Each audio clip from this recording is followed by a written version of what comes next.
What's good with YouTube? Y'all already know, Big Flacco with a convict's perspective, and I'm smashing, dashing, sliding on through with a little bit of energy. Please hit the like, subscribe, comment, do all those things to help support this channel, and hit that bell notification for future fire content.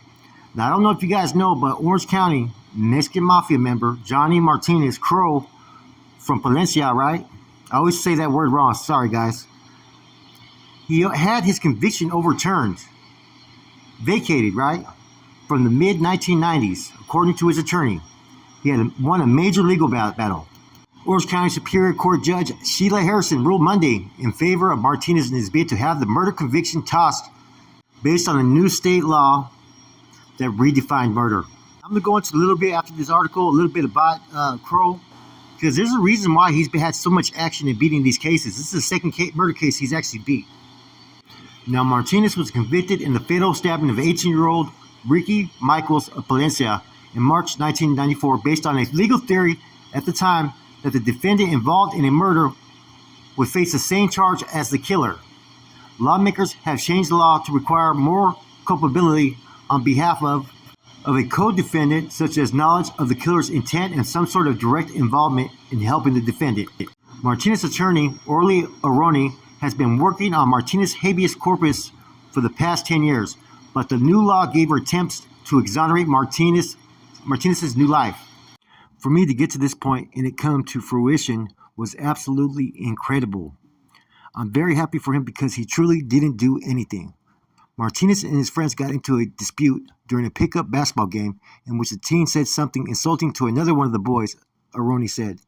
The group decided to get together later to try to smooth things over when a series of brawls broke out and Juan Villanueva pulled out a knife and stabbed Michaels, Aroni said. It was literally some type of yo mama joke that began the dispute, she said. And when the apology went sour, Rene Castro, the eldest of the group at 26, threw the first punch and then went into chaos and everyone broke up into fights. Martinez was standing to the side away from the fight at the time and had his back to the group when the first punch was thrown. Villanueva carried a knife with him because he had been shot at before and wanted to protect himself, the attorney said. Aroni said Villanueva's statement about what happened that day during his parole hearing helped bolster Martinez's defense.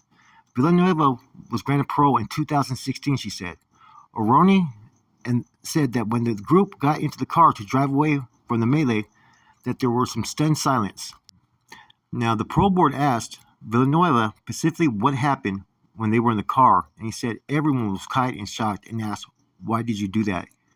He took responsibility for all three stabbings. His statements at the parole hearing bolstered the defense that Martinez and the others had no idea what Villanueva intended to do before the stabbings. Hansen vacated the murder convictions and instead found Martinez guilty of 3 misdemeanor counts of assault and sentenced him to 18 months in jail. Martinez had more than enough time already served behind bars to cover the sentence. This leaves Martinez now free of all the state court cases against him. Martinez was charged in a case accusing him and others in the January 2017 killing of 35-year-old Robert Rios in Placentia, and then a later attempted murder of Greg Munoz, who was a co-defendant in the Rios killing. Due to procedural error, right, the case was thrown out in grand jury in 2018. So, again, the prosecutors charged Martinez and the other defendants again and were ordered to stand trial following a preliminary hearing. But Orange County Superior Court Judge Patrick Donahill granted a motion preventing prosecutors from mentioning Johnny Martinez or the conspiracies. So basically, the only avenue to try to convict him now is in the federal case that he's facing, where 3 individuals were just found guilty. Now, if you notice everything about Crow, he's really good with the legal law, right? As well as he has a lot of assistance from a lot of different attorneys. I did time with him, I think it was back in,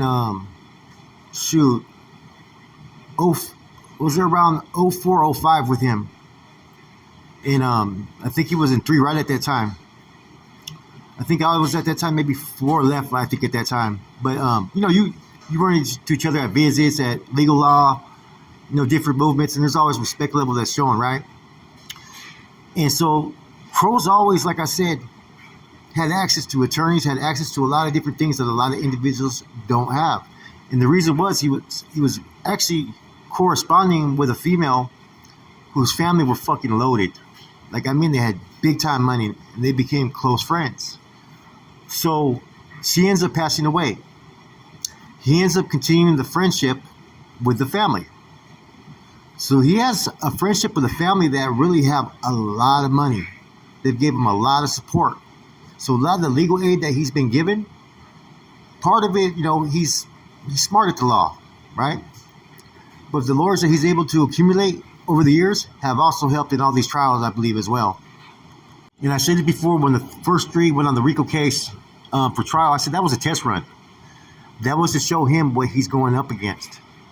So I wouldn't be surprised that if somewhere between now and trial, if he doesn't beat this case on a technicality, on a motion, whatever it may be, because if there's something loophole, the attorneys he got and the research that he does himself, it's been proven time and time again. I mean, that's a fucked up situation to be. Imagine being down for murder you didn't commit, and you've been down like 7-10 years, and prison's prison, life is life, right? Shit gets real. Next thing you know, you catch a life sentence for a murder that you catch behind the walls when you should have never been there in the first place. With the Orange 1994, the conviction. But if there was any type of tampering with evidence or coercion or planting of evidence, anything like that these sheriffs were doing in Orange County, right? What happens then? Who gets held accountable? Now, one thing is to get, found guilty in a trial and everybody feels that they did everything legal within all standard procedure, right? But if there was any type of procedural tampering or corruption by any type of law enforcement in the case, what happens then? Because that means that they should have never been there in the first place. What's the outcome then? Do you still hold someone accountable for being somewhere where they never should have been in the first place? Kind of questionable if you really think about it.